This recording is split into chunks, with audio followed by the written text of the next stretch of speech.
This is TradeFlow News, bringing you relevant news and insights from around the world.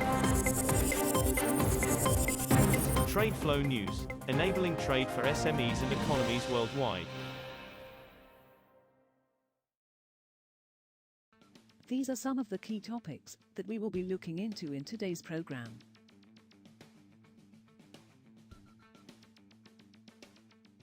First, let's take a look at the overnight headlines which are impacting the commodity markets.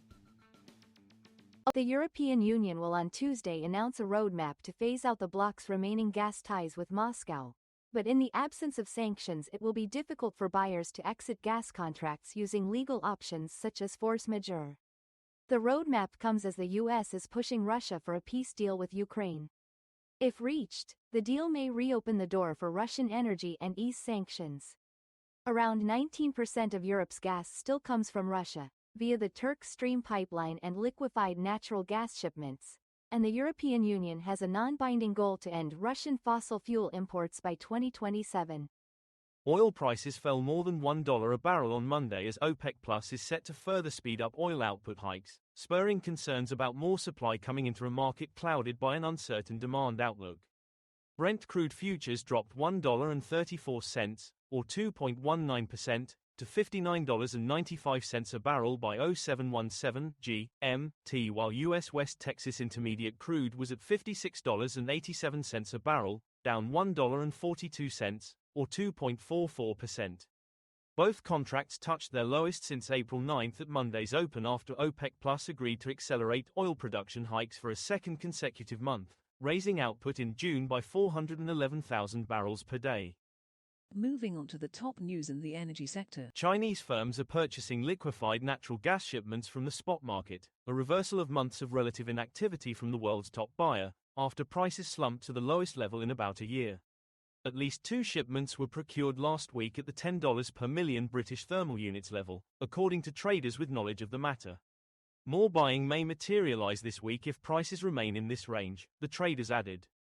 The move is a U-turn for Chinese LNG buyers, which had reduced imports and resold shipments because expensive gas was not attractive to a weaker domestic market.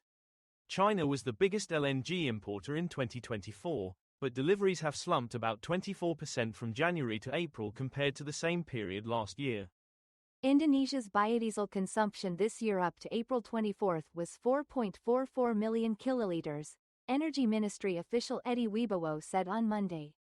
For the January to March period, biodiesel consumption was at 3.2 million kilolitres, he said. Indonesia's mandatory biodiesel blend contains 40% palm oil fuel this year, up from 35% last year. Next, we have the top news in metal markets. LME Aluminium is likely to revisit its April 30 low of $2,931.50 per metric ton this week as its correction triggered by the resistance at $2,474 looks incomplete. The correction consists of 3 waves. The current wave B is expected to end below $2,474, to be reversed by the downward wave C. The bottom of a preceding wave, B, around $2,352 will serve as a target once the metal falls below $2,391. The Trump administration on Friday added 10 more U.S. mining projects to a fast-track permitting list aimed at expanding critical minerals production across the country. The projects, which would supply copper, palladium and other minerals, have been granted Fast 41 status, a federal initiative launched in 2015 to streamline approvals of critical infrastructure. The Trump administration last month had named an initial 10 projects to the list and said that more would be added in the future. All of the projects are listed on a U.S. federal website where their permitting progress can be publicly tracked, part of what the administration calls a push for greater transparency and faster permitting. We will now look at the top news in the agricultural sector. Malaysian palm oil futures fell on Monday, continuing their decline for the 5th straight session, pressured by ringgit's persistent strength and weaker Chicago soyoil and crude. The benchmark palm oil contract for July delivery on the Bursa Malaysia Derivatives Exchange lost 93 ringgit, or 2.4%, to 3,788 ringgit, $902.33, a metric ton by the midday break.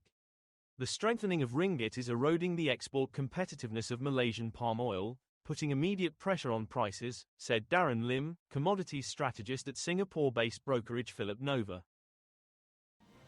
That is all for today's news on commodity markets.